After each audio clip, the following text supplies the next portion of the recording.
Bonjour et bienvenue dans cette nouvelle vidéo de la formation Clip. Je voudrais partager avec vous aujourd'hui une réflexion sur le leadership, la capacité de quelqu'un de gérer un groupe et d'emmener un groupe dans un projet. Un des plus beaux leaders de la Bible, c'est Moïse. Pourtant, il faut bien comprendre qu'au départ, Moïse était tout sauf un leader. Il était un serviteur. Comprenez-moi bien. Il ne s'agit pas de dire que être serviteur, ce n'est pas bien. Mais Moïse s'est rapidement retrouvé dans une situation où il devait être responsable de tout un groupe, le peuple d'Israël. Pourquoi faut-il passer de la notion de serviteur à leader lorsque l'on est responsable d'un groupe? Nous le voyons avec Moïse, et c'est un constat qui est fait. Moïse commençait rapidement à s'épuiser. Il rencontre son beau-père et il est interpellé par lui à changer sa manière de fonctionner, sa manière de gérer le peuple d'Israël. Son beau-père va l'inviter à passer de serviteur à leader, et nous allons voir cela comment. Découvrons dans le texte de Exode 18, des versets 17 à 23, les changements d'attitude de Moïse en 7 points. Tu dois représenter le peuple devant Dieu pour lui présenter les affaires. Tu dois aussi faire connaître aux gens les lois et les enseignements de Dieu. Tu dois leur montrer le chemin à suivre et la vie qu'ils doivent mener. Pour le reste, tu vas choisir dans tout le peuple des hommes valables. Ils doivent respecter Dieu, aimer la vérité et ne pas se laisser corrompre. Tu vas les nommer comme chefs, chefs de 1000 hommes, chefs de 100, chefs de 50 et chefs de 10. Ce sont eux qui jugeront le peuple tous les jours. Ils te présenteront les affaires importantes. Nous voyons dans ce texte une progression dans le leadership de Moïse. Et j'aimerais découper ce texte donc en 7 parties avec vous. Première étape, tu dois représenter le peuple devant Dieu pour lui présenter les affaires. Moïse se présente devant Dieu.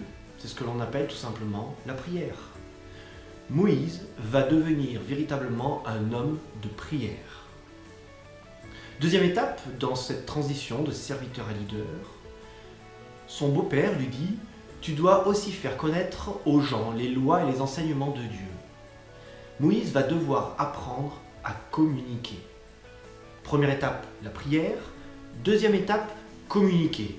Communiquer ce que Dieu va mettre dans le cœur de Moïse. Troisième étape, tu dois leur montrer le chemin à suivre. C'est-à-dire que Moïse doit avoir clairement une vision. Il doit savoir où il va, où le Seigneur veut emmener son peuple. Quatrième étape, la vie qu'ils doivent mener. Il y a un plan, une stratégie, si on peut employer ce terme.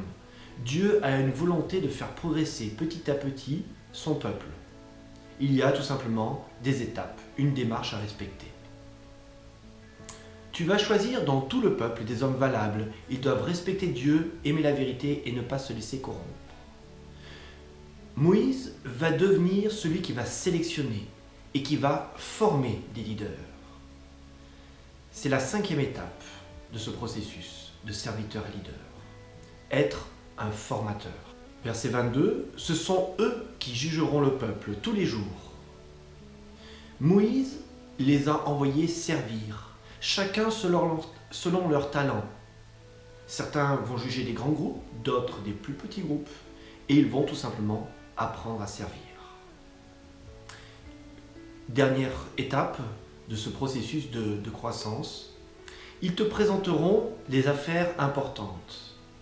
Même si Moïse a su déléguer, il garde une partie de la gestion, et notamment pour les choses peut-être les plus complexes. Des choses que les leaders qu'il avait formés, les serviteurs qu'il avait formés, ne pouvaient pas être effectuées par eux. Nous voyons dans tout ce processus comment nous pouvons basculer de serviteur à leader. J'aimerais maintenant juste clarifier avec vous quelle est la notion de serviteur et quelle est la notion de leader. Vous avez sous les yeux un tableau et vous voyez 2 colonnes. Et là encore, mes propos ne sont pas d'opposer les deux, mais de distinguer ce qu'est un serviteur et ce qu'est un leader. Et ce sera à vous de réfléchir dans quel domaine Dieu vous appelle à servir. Peut-être que certains voudraient être leaders, mais ont les dons de serviteurs. Peut-être que certains voudraient rester serviteurs, mais ont les dons de leader. Les deux, serviteur et leader, sont des personnes qui servent.